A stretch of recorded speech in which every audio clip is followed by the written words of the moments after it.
नमस्कार दोस्तों, Insta story channel पर आपका स्वागत है। अगर आप लोगों को हमारी कहानियां पसंद आती हैं तो वीडियो को लाइक जरूर करें और हमसे जुड़े रहने के लिए चैनल को सब्सक्राइब करना ना भूलें। कहानी शुरू करते हैं। खाली खेत, टूटी उम्मीदें। एक गरीब किसान की कहानी। बंसीलाल का जीवन शुरू से ही कठिनाइयों से भरा था। बचपन से ही उसने अपने परिवार को संघर्ष करते देखा था। उसके पिता के पास कुछ बीघा जमीन थी जो पीढ़ियों से उनके पास चली आ रही थी। ये जमीन उनके परिवार की एकमात्र धरोहर थी, लेकिन हर साल बदलते मौसम और महंगी खेती ने इस जमीन को भी बंसीलाल के परिवार के लिए बोझ बना दिया था। बंसीलाल के पिता ने हमेशा उसे सिखाया कि जमीन मां होती है जो कभी धोखा नहीं देती। पर जब बंसीलाल जवान हुआ तो उसने देखा कि जमीन से ज्यादा मौसम धोखा देने लगा था। गांव के हर किसान की तरह बंसीलाल भी कर्ज में डूबा हुआ था। बैंक, साहूकार और सरकारी योजनाओं के चक्कर में फंसे किसान को हर मौसम बस एक और कर्ज बढ़ाने वाला मौका लगता था। जब बंसीलाल की शादी हुई तो उसके कंधों पर जिम्मेदारियों का बोझ और बढ़ गया। उसकी पत्नी राधा बहुत समझदार और मेहनती थी। उसने बंसीलाल का हमेशा साथ दिया, चाहे हालात कितने भी कठिन क्यों न हो। राधा और बंसीलाल की जिंदगी की एक ही इच्छा थी, अपने बच्चों को पढ़ाना और उन्हें इस अभागी जिंदगी से दूर रखना। वे चाहते थे कि उनके बच्चे जमीन और कर्ज के इस दलदल में न फंसे। साल 2010 की बात है। उस साल गांव में बारिश नहीं हुई। खेतों में पानी की एक बूंद तक नहीं थी। बंसीलाल ने अपने घर के पास के कुएं से भी खेतों को पानी देने की कोशिश की, लेकिन कुआं भी सूख चुका था। गांव के दूसरे किसानों की तरह बंसीलाल ने भी सरकारी सहायता के लिए अर्जी दी, लेकिन वह मदद कभी नहीं आई। जिन दिनों खेत सूखे पड़े थे, उन दिनों बंसीलाल और राधा अपने बच्चों को भूखे सुलाने लगे थे। गांव के अन्य लोग भी उसी स्थिति में थे। साहूकार का कर्ज लगातार बढ़ रहा था और हर महीने ब्याज की रकम देने का दबाव भी। बंसीलाल के पास अब सिर्फ अपने बैल और कुछ पुराने औजार ही बचे थे, जिन्हें बेचना उसके लिए संभव नहीं था। खेत की हालत ऐसी हो चुकी थी कि उसमें घास भी नहीं उगती थी। जब हर जगह से उम्मीदें खत्म होने लगीं, तो बंसीलाल ने एक फैसला किया, वह जमीन बेच देगा। यह फैसला उसके लिए बेहद कठिन था, क्योंकि यह जमीन उसके पिता, दादा और उनसे पहले की पीढ़ियों की थी। परंतु उसके पास और कोई रास्ता नहीं था। उसने गांव के सबसे बड़े जमींदार से बात की। जमींदार ने मौके का फायदा उठाकर बहुत कम कीमत लगाई, लेकिन बंसीलाल मजबूर था। उसने कुछ कागजात पर दस्तखत कर दिए और जमीन को हमेशा के लिए छोड़ दिया। यह वह दिन था जब बंसीलाल ने अपनी मां समझी जाने वाली जमीन से विदा ली। अब बंसीलाल और उसके परिवार के पास गांव में रहने का कोई कारण नहीं बचा था। वह अपने परिवार को लेकर शहर की ओर चल पड़ा। शहर में काम की तलाश करते हुए वह दिन रात भटकता रहा, पर शहर में भी हालात बहुत बेहतर नहीं थे। जहां एक ओर गांव की जमीन ने उन्हें धोखा दिया था, वहीं शहर की चकाचौंध ने उन्हें और भी ज्यादा परेशान कर दिया। यहां लोगों की भीड़ में बंसीलाल और उसके जैसे हजारों लोग थे जो अपने अपने गांवों से पलायन करके शहर में आए थे। कई हफ्तों की मेहनत के बाद बंसीलाल को एक निर्माण स्थल पर मजदूरी का काम मिला। यहां वह और उसके साथी दिन रात ईंटें ढोते, मट्टी मिलाते और दीवारें खड़ी करते थे। बंसीलाल का शरीर अब कमजोर हो चुका था, लेकिन पेट पालने के लिए उसे यह काम करना ही था। बंसीलाल की पत्नी राधा ने भी हार नहीं मानी। उसने एक छोटे से सरकारी स्कूल के पास जाकर लोगों के घरों में झाड़ू पोछा और बर्तन मांजने का काम करना शुरू किया। उसका सपना था कि उसके बच्चे पढ़ लिख कर इस तंगहाल जीवन से बाहर निकल सकें। राधा और बंसीलाल ने अपने बच्चों की पढ़ाई के लिए हर संभव कोशिश की।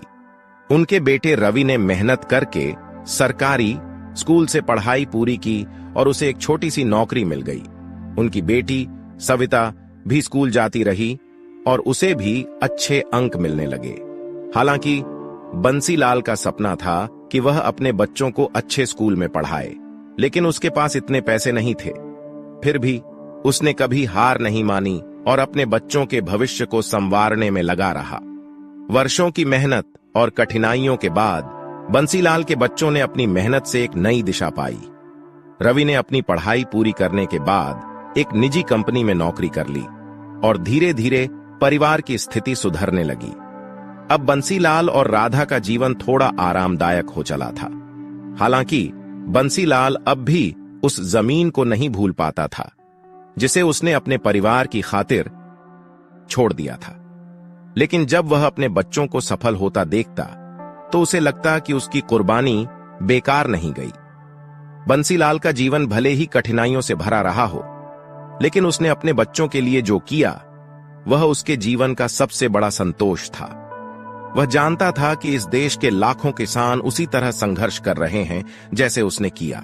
वह अपने बच्चों को एक नई राह दिखाकर संतुष्ट था और यही उसकी सबसे बड़ी जीत थी। जमीन चली गई, लेकिन मैंने अपने बच्चों को खोने नहीं दिया, बंसीलाल अक्सर खुद से कहता, और यही उसकी असली जीत थी। खाली खेतों और टूटी उम्मीदों के बावजूद अपने परिवार को एक नया जीवन देना। बंसीलाल के जीवन में धीरे धीरे सुधार आने लगा। हालांकि उसकी उम्र अब ढलान पर थी, लेकिन बच्चों की सफलताएं उसके चेहरे पर नई चमक ला रही थीं। रवि ने अपनी नौकरी में तरक्की पाई और सविता भी अब एक अध्यापिका बन चुकी थी। उनकी मेहनत रंग लाई थी और परिवार की आर्थिक स्थिति पहले से कहीं बेहतर हो गई थी। बंसीलाल और राधा अब बूढ़े हो चले थे, लेकिन उनके दिलों में सुकून था कि उनके बच्चों को वह संघर्ष नहीं झेलना पड़ेगा जो उन्होंने झेला। हालांकि बंसीलाल के मन में अब भी कभी कभी वो कड़वे दिन याद आ जाते थे। उसे अब भी गांव के खेत, वह सूखा और जमीन बेचने का दर्द सताता था। वह अक्सर रातों में जाग जाता और पुराने दिनों की यादों में खो जाता, पर राधा उसे समझाती, वो दिन अब गए, अब हमारे बच्चे खुश हैं और यही हमारी सबसे बड़ी पूंजी है। राधा की ये बातें सुनकर बंसीलाल थोड़ी देर के लिए शांत हो जाता। शहर में रहने के बावजूद बंसीलाल का गांव से नाता पूरी तरह नहीं टूटा था। वह साल में एक बार गांव जरूर जाता, वह भी तब जब गांव का मेला लगता। इस मेले में वह अपने पुराने दोस्तों से मिलता जो अब भी खेती कर रहे थे और जिनमें से कुछ ने शहर की राह पकड़ी थी। हर बार जब वह गांव पहुंचता तो उसे अपने खेतों की याद आती, लेकिन अब वह खेत किसी और के थे जो उस जमींदार ने खरीद लिए थे। एक बार गांव के मेले में उसका सामना उसी जमींदार से हुआ जिसने उसकी जमीन खरीदी थी। जमींदार अब और भी अमीर हो चुका था और उसने बंसीलाल को देखकर उपेक्षा भरी नजर डाली। बंसीलाल के मन में थोड़ा दर्द हुआ, लेकिन उसने अपने मन को शांत किया। उसने सोचा, मैंने अपनी जमीन खोई, लेकिन अपने बच्चों को नहीं खोने दिया। उस के पुराने साथी अब भी वही जीवन जी रहे थे, उम्मीद और निराशा के बीच झूलते हुए। गांव के कई और किसान अब बंसीलाल की तरह शहरों की ओर पलायन कर चुके थे। जो बचे थे वे अब भी बारिश की दया पर निर्भर थे। बंसीलाल ने महसूस किया कि गांव की जिंदगी अब पहले जैसी नहीं रही। तकनीक तो आई थी, लेकिन छोटे किसानों के लिए मदद के बजाय और मुश्किलें ही लाती दिख रही थीं। वह अपने आप से कहता, किसान कभी हार नहीं मानता, लेकिन हालात उसे बार बार झुकने पर मजबूर कर देते हैं। अब बंसीलाल की सेहत धीरे धीरे खराब होने लगी थी। उसके शरीर पर वर्षों की मेहनत के निशान साफ दिखने लगे थे। उसकी कमर झुक गई थी और हाथ पांव काम करने से मना करने लगे थे। पर जब भी रवि और सविता उसके पास बैठते, उसे जैसे नई ऊर्जा मिल जाती। वह उनके साथ बिताए हर पल को संजोता था, क्योंकि उसने अपने बच्चों के लिए ही तो सारी कुर्बानियां दी थीं। राधा अब भी बंसीलाल का पूरा ख्याल रखती थी। वह उसके खाने पीने से लेकर उसकी दवाओं तक का ध्यान रखती। बंसीलाल अक्सर कहता, राधा, तूने मेरे साथ हर दुख सुख में साथ दिया है। अगर तू न होती तो शायद मैं इतनी लंबी लड़ाई नहीं लड़ पाता। राधा मुस्कुराकर कहती, बस अब तुम आराम करो, तुम्हारी मेहनत रंग लाई है, अब हमारे बच्चों की बारी है। बंसीलाल ने अपनी जिंदगी के आखिरी दिन संतोष के साथ बिताए। उसे यह पता था कि वह अब ज्यादा दिन नहीं जी पाएगा, लेकिन उसके दिल में संतोष था कि उसने अपने परिवार के लिए एक बेहतर भविष्य बनाया। उसने अपने बच्चों को संघर्ष के बीच से निकालकर उन्हें एक सुरक्षित रास्ता दिखाया। यही उसकी सबसे बड़ी जीत थी। एक दिन जब रवि और सविता उसके पास बैठे थे, उसने अपनी आखिरी इच्छा जाहिर की। मैं चाहता हूं कि तुम दोनों गांव जाकर हमारी पुरानी जमीन को देखो। वह अब हमारी नहीं है, लेकिन मैं चाहता हूं कि तुम वहां जाकर देखो जहां से मैंने और तुम्हारी मां ने शुरुआत की थी। वह जमीन भले ही बिक गई हो, पर वह हमारी यादों का हिस्सा है। रवि और सविता ने उसके कहे अनुसार किया। उन्होंने अपने पिता की अंतिम इच्छा पूरी की और गांव जाकर उस जमीन को देखा जहां उनके पिता ने संघर्ष किया था। वहां खड़े होकर उन्हें अपने पिता की मेहनत और संघर्ष की असली कीमत समझ आई। बंसीलाल अब इस दुनिया में नहीं था, लेकिन उसकी मेहनत और उसके सपने अब भी जीवित थे। उसने अपने बच्चों को वह सिखाया था जो शायद कोई स्कूल या कॉलेज नहीं सिखा सकता था। संघर्ष करना, हालातों से लड़ना और कभी हार न मानना। उसकी विरासत सिर्फ वह जमीन नहीं थी जिसे उसने खो दिया था, बल्कि वह साहस और दृढ़ता थी जो उसने अपने बच्चों को दी थी। रवि और सविता अब अपनी जिंदगी में सफल थे और उन्होंने अपने पिता की यादों को दिल में हमेशा के लिए बसा लिया था। वे जानते थे कि उनके पिता ने जो किया वह सिर्फ उनके लिए नहीं था, बल्कि उन लाखों किसानों की कहानी थी जो अपने परिवार के लिए अपना सब कुछ दांव पर लगा देते हैं।